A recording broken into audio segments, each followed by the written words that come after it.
दोस्तों स्वागत है आपका इनसाइड नॉलेज की एक और नई वीडियो में। आज की इस वीडियो में हम वर्ल्ड अफेयर से जुड़ी दो काफी इंटरेस्टिंग खबरों के बारे में बात करने वाले हैं, जिसमें हमारी पहली खबर एक बार फिर से रूस द्वारा भारत को दी जाने वाली एक ऐसी टेक्नोलॉजी को लेकर है जिससे न्यूक्लियर पावर जनरेशन हमेशा के लिए बदल सकता है। वहीं पर हमारी दूसरी खबर ब्रिक्स संगठन से संबंधित है, जिसके एक्सपेंशन के हकीकत बनने के सिर्फ 24 घंटे पहले हमें एक काफी बड़ा झटका लगा है। तो चलिए बिना समय बर्बाद किए स्टार्ट करते हैं इस वीडियो को। दरअसल दोस्तों सामने निकल कर आ रही लेटेस्ट अपडेट के मुताबिक रूस और भारत के बीच में न्यूक्लियर टेक्नोलॉजी को लेकर कॉपरेशन एक नए स्तर पर पहुंच चुका है। दोनों देशों के बीच में एनर्जी को लेकर लगातार बढ़ रही साझेदारी अब न्यूक्लियर प्रोग्राम को काफी बेनिफिट पहुंचाने वाली है, क्योंकि आने वाले कुछ समय में हमें रूस की तरफ से स्मॉल मॉड्यूलर रिएक्टर के क्षेत्र में बड़ा समर्थन देखने को मिल सकता है। जिस तरह की इंडिकेशन हमें देखने को मिल रहे हैं, उससे ये बात कही जा सकती है कि रूस भारत को स्मॉल मॉड्यूलर रिएक्टर की ट्रांसफर ऑफ टेक्नोलॉजी के लिए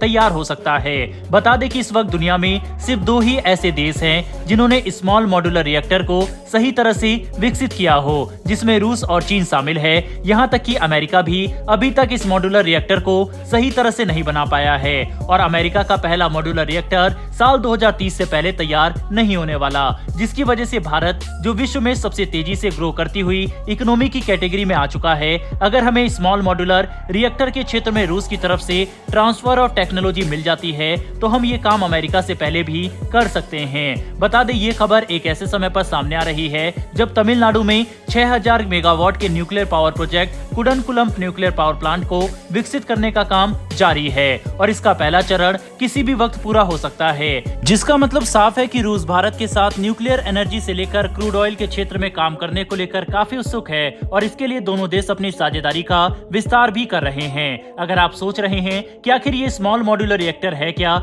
जिन्हें लेकर इतनी बड़ी अपडेट आज सामने आ रही है, तो बता दे स्मॉल मॉड्यूलर रिएक्टर बड़े न्यूक्लियर पावर प्लांट के ही छोटे वर्जन होते हैं जो 75 मेगावाट से लेकर 300 मेगावाट तक की ऊर्जा पैदा कर सकते हैं और ये न्यूक्लियर एनर्जी होती है। स्मॉल मॉड्यूलर रिएक्टर को इस तरह से डिजाइन किया जाता है कि इन्हें किसी जगह पर कंस्ट्रक्शन की जरूरत नहीं होती, बल्कि इन्हें एक फैक्ट्री के अंदर ही मैन्युफैक्चर किया जा सकता है, जिसके बाद जिस जगह पर इस मॉड्यूलर रिएक्टर को इस्तेमाल करना है वहां तक इन्हें ट्रांसपोर्ट करते हुए फिर ऑपरेशनल किया जा सकता है। इन्हें लेकर एक बड़ा एडवांटेज ये है कि स्मॉल मॉड्यूलर रिएक्टर बड़े कन्वेंशनल न्यूक्लियर पावर प्लांट के मुकाबले न सिर्फ सस्ते हैं, बल्कि इनकी सिक्योरिटी प्रोटोकॉल भी काफी अच्छा है, जो उन्हें भारत के लिए आकर्षक बनाता है। बता दें कि भारत देश में परमाणु ऊर्जा के विकास पर काफी ध्यान दे रहा है और अगर सारी परियोजना टाइमलाइन के अनुसार चली तो साल 2031 तक भारत 22,000 मेगावाट से ज्यादा परमाणु ऊर्जा हर साल बनाने में सक्षम होगा और स्मॉल मॉड्यूलर रिएक्टर हमारी जरूरत को पूरा करने में काफी महत्वपूर्ण भूमिका निभा सकता है,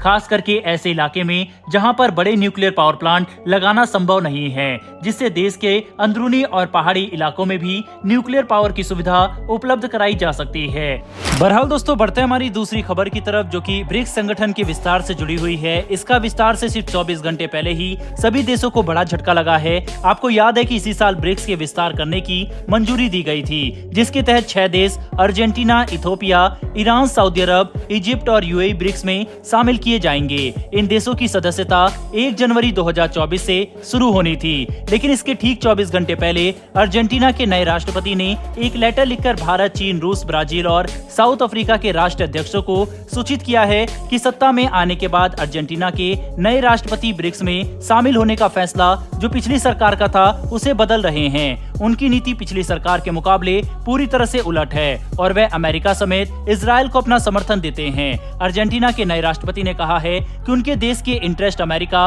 और पश्चिमी देशों के साथ ज्यादा मिलते हैं, इसीलिए वे ब्रिक्स जैसे संगठन को कभी भी ज्वाइन नहीं करेंगे जिसमें रूस और चीन जैसी कम्युनिस्ट पावर मौजूद है। साथ ही वे पिछली सरकार द्वारा लिए गए और भी कई फैसले को रिव्यू करके पलट भी सकते हैं। अगर समझने की कोशिश करें तो ब्रिक्स को पिछले कुछ समय से खास करके यूक्रेन युद्ध के बाद पश्चिमी देशों के खिलाफ एक बड़ा पावर सेंटर माना जा रहा था, जो ऐसी इकोनॉमी वाले कंट्रीज का ग्रुप है जो तेजी से विकास कर रहे हैं और अमेरिकी डॉलर के एक तरफा दबदबे को भी टक्कर देने की क्षमता रखते हैं। लेकिन जिस तरह से अर्जेंटीना ने अचानक ब्रिक्स को न ज्वाइन करने का फैसला किया, ये सभी देशों के लिए झटका जरूर है, पर कई दूसरे देश इस संगठन को को ज्वाइन करने में इंटरेस्ट है। मतलब अर्जेंटीना के ब्रिक्स को छोड़ने के बावजूद ये संगठन लगातार मजबूत होता रहेगा। वैसे दोस्तों, आपके हिसाब से अर्जेंटीना का इस संगठन को ज्वाइन न करने का फैसला क्या ये भारत के लिए भी एक झटका होगा या फिर नहीं? अपनी राय कमेंट बॉक्स में लिखकर जरूर बताइएगा। साथ ही भारत और रूस की दोस्ती के लिए कमेंट बॉक्स में जय हिंद लिखना ना भूलिएगा। और अगर आपने अभी तक हमारे चैनल को सब्सक्राइब नहीं कर रखा तो चैनल को सब्सक्राइब करके बेल नोटिफिकेशन को अवश्य दबा लें, जिससे हमारी डेली वर्ल्ड अफेयर से जुड़ी ऐसी वीडियो आप तक सबसे पहले पहुंच सके। फिर मिलेंगे ऐसी एक नई वीडियो के साथ। धन्यवाद। जय हिंद।